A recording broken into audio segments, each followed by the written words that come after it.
Hi, everyone. This is Leah with Headwater Science Institute. Welcome to another edition of Lunch with a Scientist. Today, we're going to meet Beth Fitzpatrick, who's doing some really fascinating work. But before I get into telling you about her, I just want to give you a couple really exciting Headwaters updates.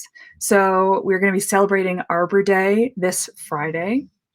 At 6 p.m., we're doing a live science lesson from the Villager Nursery in Truckee, California, where we'll teach you how you can incorporate native plants into your home garden or into a bigger space you have in your yard if you want to plant a native tree.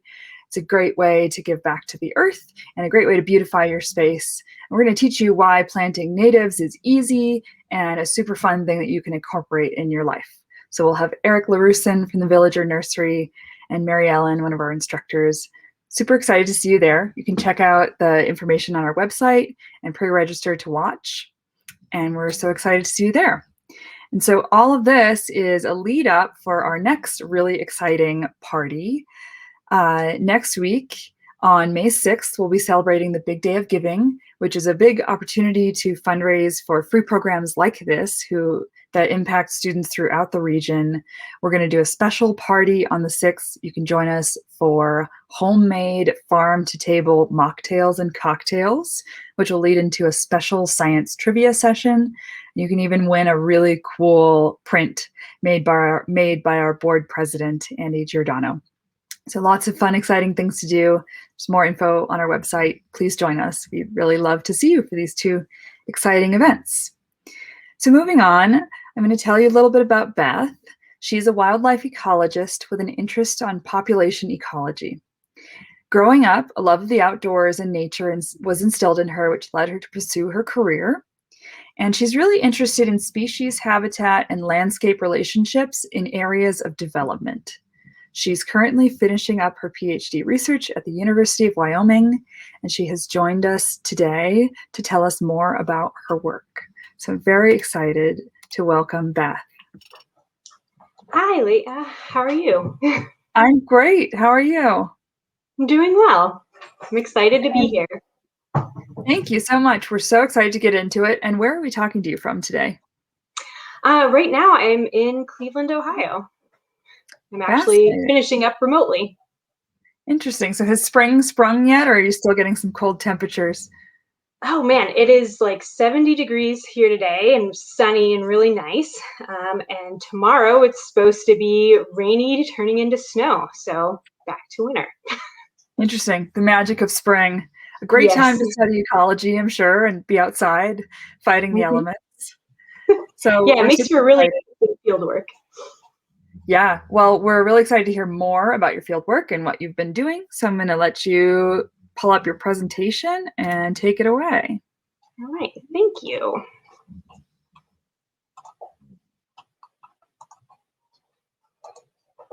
All right. So like Leah said, I consider myself to be a wildlife ecologist, which is broadly interested in the interactions between living organisms, each other, and their physical environment. More specifically, I'm interested in how humans influence the makeup of communities and how we impact populations both positively and negatively. I'm really interested in applied science questions, so questions that give answers that can be used for managers on the ground. And I really like this idea of using science to solve problems. So my PhD project was this perfect project for me because it was applied and I could ask really cool science questions. And my project focuses on Greater Sage-Grouse, which is a large bird, the largest grouse in North America, and the second largest upland game bird. And so by upland, I mean away from water resources like rivers or the ocean or lakes, and tends to be in drier areas. And these sage-grouse live exclusively in sagebrush habitat. Most of the year, they're very inconspicuous, so you don't really see them, with the exception of breeding season.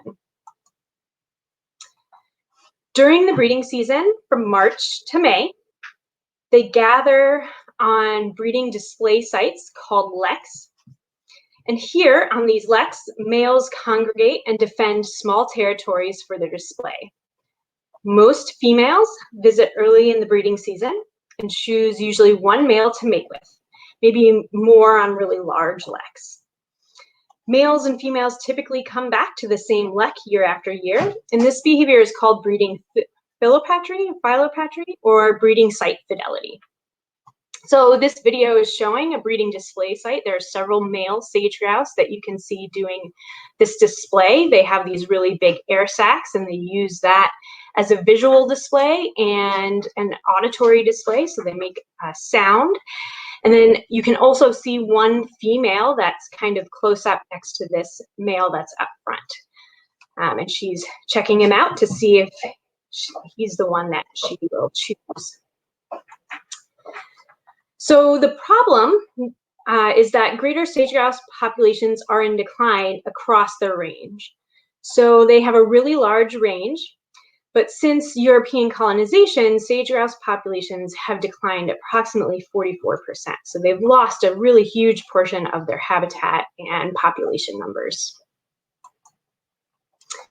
This decline is due to a lot of different reasons that culminate in two main reasons for the decline, which is habitat loss and disease. Specifically, invasive grasses like cheatgrass that promote wildfires and invasion of more cheatgrass reduce that sagebrush habitat. Conifer encroachment, which reduce sagebrush and allow for perches for avian predators, also reduce that habitat, as well as reducing the numbers of sage-grouse along that edge. And development of extraction industries like oil and gas or coal or bentonite mining, which is a type of clay, also reduces that sagebrush habitat, but at different ways across the landscape. And then climate change can also reduce that habitat by creating areas which are no longer suitable for sagebrush. And then we have diseases like West Nile that have been really problematic in decimating populations in climates where West Nile can thrive. So in Wyoming, there are some locations where West Nile can survive really well, and in those locations, there have been issues with decimating some of those sage-grouse populations. So my study area is in Northern Wyoming, and which is where my research is focused, and they have experienced all of these factors to various degrees. So my PhD project is focused on understanding how large-scale habitat characteristics like the amount of development in an area influence the presence or absence of leks or their distribution, and how connected they are, so that movement of individuals between them. Using that information, we are interested in where it would be beneficial to target sagebrush restoration to maintain or increase lek presence and functional connectivity. So for this talk, I'm going to focus on the connectivity part, as I think it's a really cool question and uses some really cool tools to answer a meaningful question. But first, I want to define some terms that I just introduced and will be talking about shortly. So functional connectivity is the degree to which the landscape facilitates movement of organisms between areas of habitat. So for sage-grouse, this would be between leks. So there needs to be some measurement of movement in relation to that habitat. Gene flow is the transfer of genetic material from one population to another. And genetic structure refers to any pattern in that genetic makeup of individuals within a population. Oftentimes, groups of individuals within a population in one area might look genetically different than groups of individuals in another. Dispersal is the permanent movement of an individual from one location to another. Here we're talking about natal dispersal, which is the permanent movement of offspring from their natal habitat to adult habitat. This is measured with gene flow when those dispersed individuals also breed. Panmictic means that all individuals in a population are interacting and mating can occur with any of those individuals at the same probability. And this is a type of genetic structure. And population bottleneck is an event or disturbance that drastically reduces the population size, leaving a small number of individuals that represent a small and random portion of the original genetic variation. And so this can be related to what genetic structure looks like in a population. So visually, this can be grouped into 4 types of genetic structure that are really on a scale from isolated to panmictic. So right now, I'm showing you a representation of isolated populations where you have individuals that are blue dots, and those populations are represented by those black circles, so the blue dots within the black circles. So isolated populations occur when individuals within a smaller group are interacting and breeding, and that movement between those locations or populations is not occurring or only occurs at really low rates. In modestly connected genetic structure, there might be short dispersal distances, fewer dispersers, and might occur in patchy but connected landscape. Highly connected genetic structure might occur with more dispersing individuals with less fragmentation, but still patchy, connected landscape. And lastly, a panmictic genetic structure or no genetic structure means that all individuals are interacting with variable dispersal distances and continuous habitat across the population. This can also be observed in populations with a recent population bottleneck. So only a small number of those individuals that represent a small portion of the original genetic variation exist, which can, upon observation, look like there's no genetic structure or no spatial pattern to that genetic structure, and therefore panmictic. So for my research, we're talking about groups of leks and how they are interacting. So each triangle represents a lek and is the same as those blue dots in that genetic structure representation that's in the upper left corner of the screen. We might observe leks that are highly connected on either side of a barrier, representing a network of isolated leks on either side of that barrier. So also we might observe something that's modestly connected or highly connected, where on either side of that ridge we might have reduced gene flow or reduced connectivity, so we have fewer dispersers, and we have genetic differences that are larger on either side of those that ridge, but there is some similarity between leks on either side of that ridge. And then lastly, we might have leks that all look the same genetically. And so we have individuals that are dispersing to any one of those leks, and we have a pretty homogeneous landscape. Likely there are nothing that's impeding that movement at all.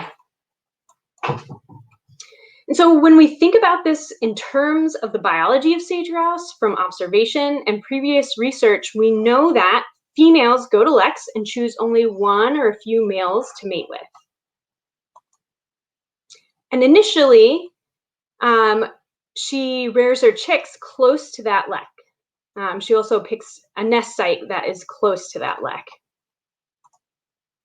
And through early and late summer into fall, those chicks grow. They become adults, and those male sage-grouse then become dispersers. And in that first year, those males go back to various leks to kind of assess what lek they may want to settle in the future. And in following years, they will choose or disperse to a different lek than its natal lek, so that lek where its parents are from. So this happens with all of the offspring from each lek, and since each disperser is made up of DNA from both its parents and is moving to different leks from its parents, you might hypothesize that leks that are close by might be more genetically similar to each other. And this gets into my hypotheses for connectivity between leks. So if distance is not the only factor that influence genetic similarities between leks, other factors like amount of sagebrush habitat might influence functional connectivity between leks. How close the patches of sagebrush habitat might also influence that connectivity. If those patches are more clumped, they might be more connected than if they are farther apart. And the quality of that habitat might also influence that connectivity. So good quality habitat might have more connected leks versus lower quality habitat. So by quality, I'm meaning does it have a variety of flowering plants or insects for food for offspring? And then there might be an interaction of all of these things going on that are influencing that connectivity across the landscape. So looking at this figure again, we can think of those really more connected leks maybe only being influenced by distance, and we call that isolation by distance. And when there are other variables that are influencing or reducing that connectivity, we call that isolation by resistance. So to test these ideas, we need to collect genetic samples. And the easiest way to do this is to collect feathers at lek locations. The male sage-grouse will fight over space on the leks, and they'll lose feathers when they fight. So these feathers have blood in the tip, so recently pulled out feathers can be good samples of DNA without ever causing stress to the birds by capturing and handling. This type of sampling is called non-invasive genetic sampling, and usually is considered low quality because the sample is exposed to the environment, which can degrade DNA, and low quantity because it is degraded and because the DNA is usually from sloughing off of cells, like in fecal samples. So you don't get to choose how much DNA is in a sample. You might have some samples that have very little DNA in them. Luckily, feathers are almost as good as getting a blood sample from an in-hand individual, although not always. Then, once we have these samples, they're taken back to the lab where we extract the DNA, and then we do PCR, or polymerase chain reaction, which makes a lot of copies of specific fragments of DNA that we're targeting. Each one of those fragments has 2 or more potential forms, and for each lek, we summarize that information to represent frequencies or similarities in genetics between locations.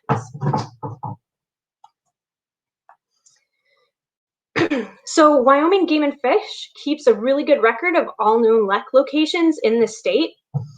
And my study area, which consists of 2 basins that are separated by the mountain range, has about 191 active leks, right? And so I was able to get genetic information or samples from 69 leks total.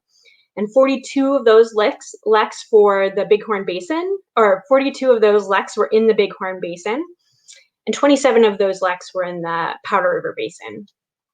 And this area has a really nice variety of environmental conditions and development across. So we can kind of get at that question of what kinds of things are influencing genetic or gene flow between sites.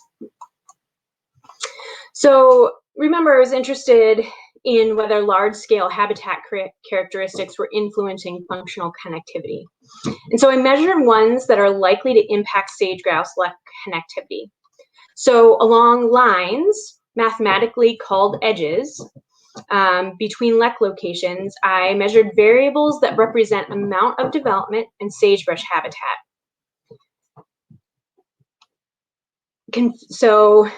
Configuration, so how clumped or dispersed was that habitat? Oops, sorry. So I measured variables that represent amount of development in sagebrush habitat, and configuration, so how clumped or dispersed it was, and quality, so environmental factors that would influence the types of vegetation or physical location of leks. And I did the same for how those characteristics might attract individuals to those leks. In mathematical terms, these are called nodes. So if there was more sagebrush around a lek and that sagebrush was in a more clumped configuration, you might have more individuals from surrounding leks dispersing to those locations. So first, I tested for isolation by distance, and we do find that there is a positive relationship between genetic distance and geographic distance. So the coloration that's on this second graph is a heat map where red shows you where the highest concentration of points are located, which is below the line, and that suggests that there's a lot of individuals that are actually more similar than you might expect, or more movement than you would expect by just distance alone. And we'll kind of come back to that later. So if I look at genetic structure across my study area, we test how much genetic structure there is by using a program that assesses the likely number of distinct genetic groups that are found in my sample. When I looked at the study area, we found that we had 2 genetic groups, so that's represented by the 2 different colors, so that dark green and kind of light green color. And this is similar to what that modestly connected genetic structure would look like. So when we plot this on a map, a spatial pattern shows up. And we see that the Powder River Basin has more of this dark green group, whereas the Bighorn Basin has much more of that light green group. And these 2 basins happen to be separated by a mountain range. And so while sage-grouse do fly, they typically do not fly long distances. And from movement studies where wildlife biologists from Game and Fish and other agencies have tracked birds, we do know that birds have been observed, although not often, moving across the basins at the south and the north end of the mountain range. And so you can see there might be some genetic similarities, or the pie charts with the different colors might have more of the opposite basin's color in it than some of the other pie charts within the basin. So next, I tested the same things within each basin. So I tested isolation by distance and found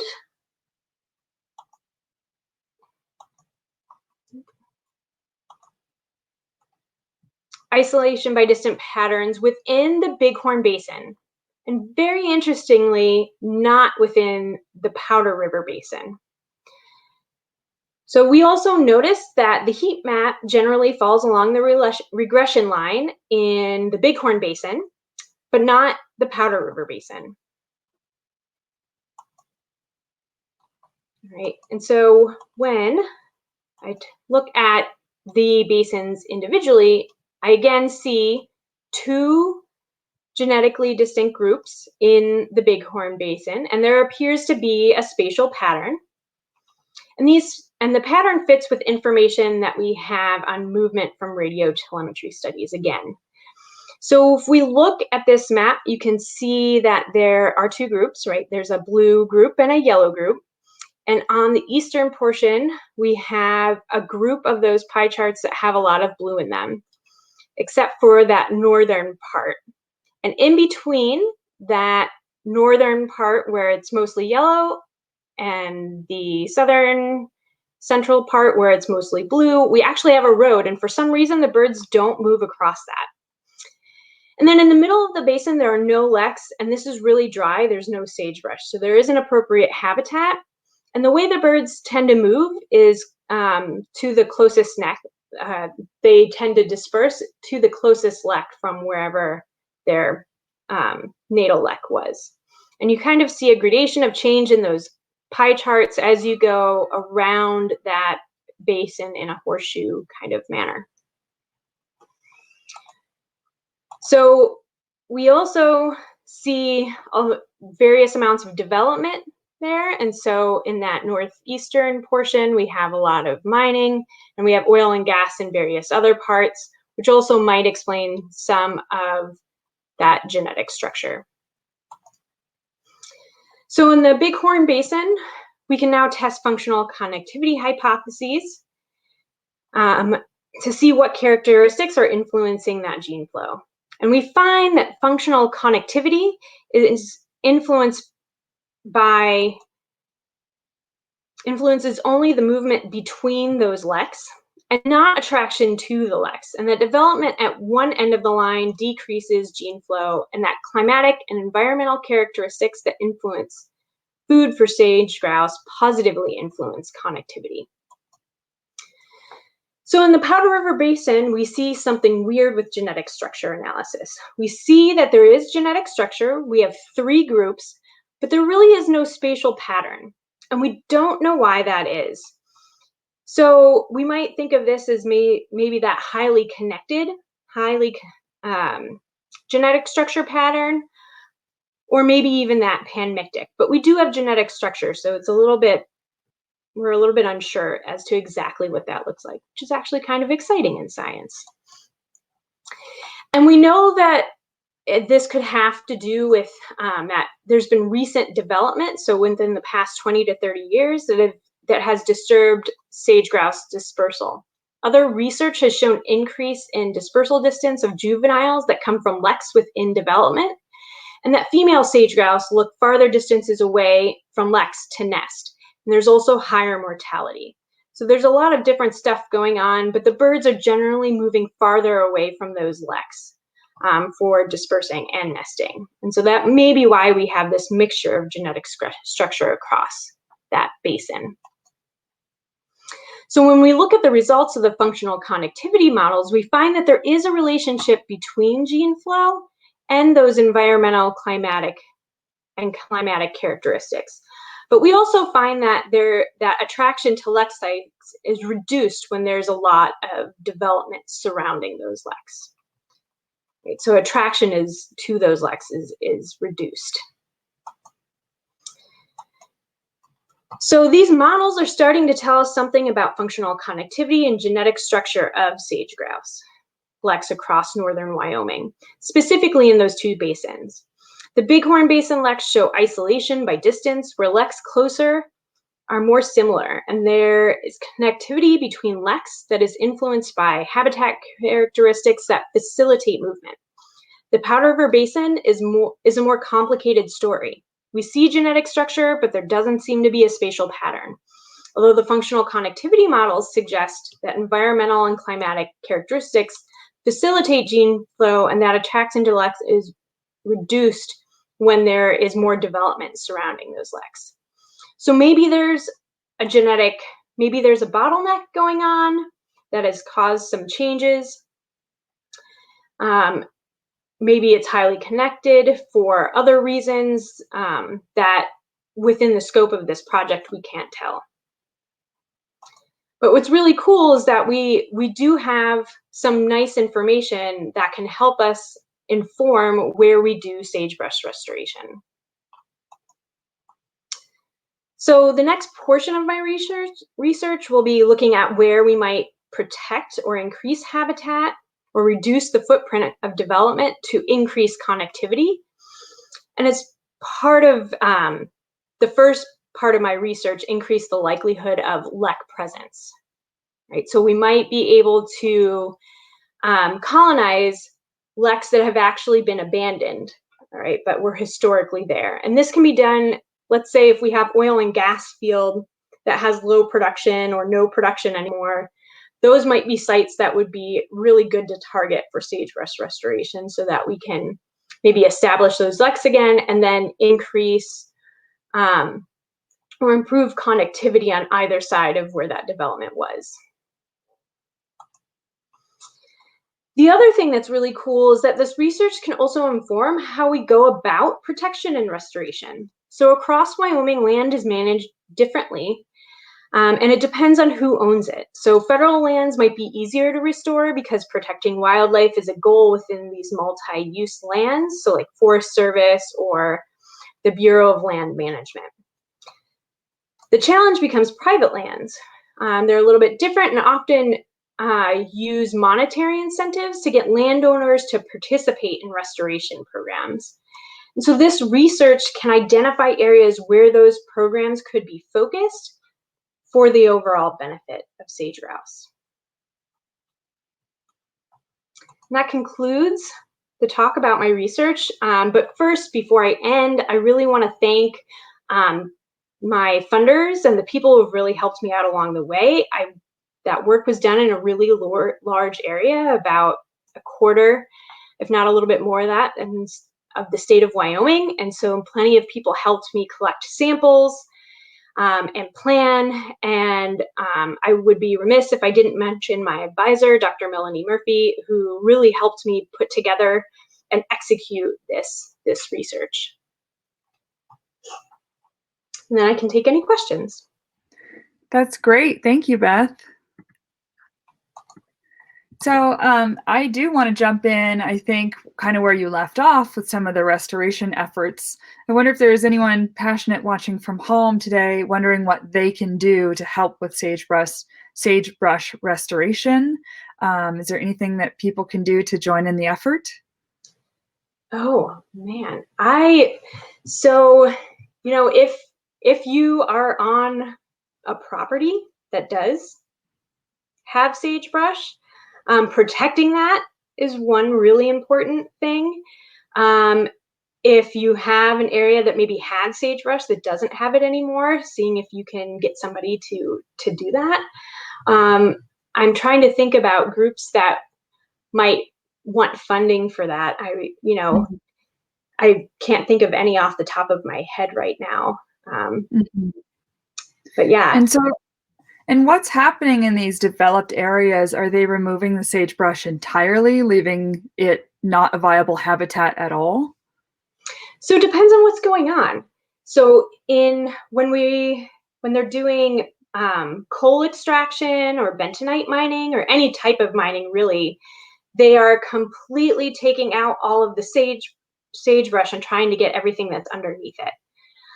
The one really cool thing about those mining operations, though, is that oftentimes there's some sort of requirement to restore that habitat back to what it was prior. So they more and more are really trying to restore that area back to sagebrush. And honestly, these coal companies sometimes are the best at successfully doing that. And then oil and gas, you get this real patchwork of disturbance where you have these well pads that are completely cleared, but surrounding it, there seems to be really good habitat. And what's interesting is you can have a lot of really seemingly great sagebrush habitat or sage-grouse habitat around oil and gas development, but that development just disturbs them enough that they either completely abandon the lek, or the disturbance is so high that there's not a lot of successful breeding going on at those leks. Interesting. So we really want to protect those landscapes. Sounds like there's a lot to think about. Yeah. So I want to get into some of the genetic adaptations that you were talking about. I think there may be some people curious. The audience may or may not know, birds are incredibly adept at adapting to things. And there's definitely a difference between just these behavioral adaptations based on their location and what you would call a genetic adaptation. Can you describe some differences in how you might, how someone might understand what's a behavior and what's a genetic adaptation? So oftentimes we think of behavior as something that might be flexible, like a bird might have a choice in where they do these displays. But for something like sage-grouse, this behavior is really, really ingrained in their genetic makeup. So it's tied really closely, and they will come back to that same location year after year, no matter what, unless that lek is completely gone. So unfortunately, their behavior is so ingrained that they don't have a lot of that flexibility. When we talk about genetic adaptations, we're talking about maybe like physical characteristics or physiology that really allows them to be successful in surviving and breeding in those locations. And so sage-grouse have adapted to rely solely on sagebrush for most of their food year-round. And sagebrush can be kind of toxic, especially the more that it's eaten, but sage-grouse have adapted to being able to eat that for the majority of their diet. Mm-hmm. Interesting. So I wonder if scientists such as yourself are hoping that as the future comes along, that these sage grouse will be able to adapt to these developed areas, or are you hoping to see more protection of their natural habitat, or maybe both? So for sage-grouse specifically, I think that the most important thing is going to be protection and restoration of that habitat where we've already developed, because their ability to adapt to a change as a species seems pretty limited. Mm-hmm. Although there are like some exceptions to that, where like in Jackson Hole, Wyoming, there's sage-grouse lek that has persisted over a really, really long time that shows up on the runway of the airport there. And given what we know about sage-grouse, we would really think that those birds would be completely gone by now. And then the edge range of their habitat, they're still dependent on sage, but they are found in more open grassy areas. But they don't seem to, other than, and that's not in a really wide range of places. It's only in a very few small places. So it seems like they just don't have the ability to kind of adapt to that development. Interesting. So we know that you've loved the outdoors for a very long time. And how did you get specifically into studying birds and sage grouse? So growing up, I loved being outside, and honestly, I thought I wanted to be a zookeeper. And I pursued that goal while I was in college by getting internships and stuff, and actually got a job at the National Aquarium in Baltimore and did that for a while. And just kind of happened to work with birds. And by continuing to work with birds, I just fell in love with it. And I decided I wanted to do something that was more applied conservation. And I went back to graduate school. And I fell in love with research and found this PhD project and was lucky enough to land it. Neat. So it sounds like you took kind of a winding path to find your journey. What would you recommend for a student who knows that they want to study birds and is gung-ho to get that education? What path should they take? Oh man, so if you know you want to do it, gaining any sort of experience going out and identifying birds and hanging out with biologists. There's, the Audubon Society leads bird walks, and they often have, you can volunteer with different kinds of banding programs that are all around the US. They usually have like public days where they have people come in and help them band bird or watch them band birds. As you get into college, looking for internships and working with professors that are doing stuff that you're really interested in really, I think, helps. Great. Thank you so much for the recommendations. We're going to end off on a fun question today. If it's not sage-grouse, what is your favorite bird? Oh, oh my gosh. So I really like Inca terns. So they're a seabird. They're tern, but they just look really cool. They look really wild. They have these like crazy feathers that are around their bill that look like a mustache, like a handlebar mustache. And so I just think they look really cool. Neat. Well, thank you for sharing. Beth, we're so happy we got to have you today, and I hope you have a great day. Thank you.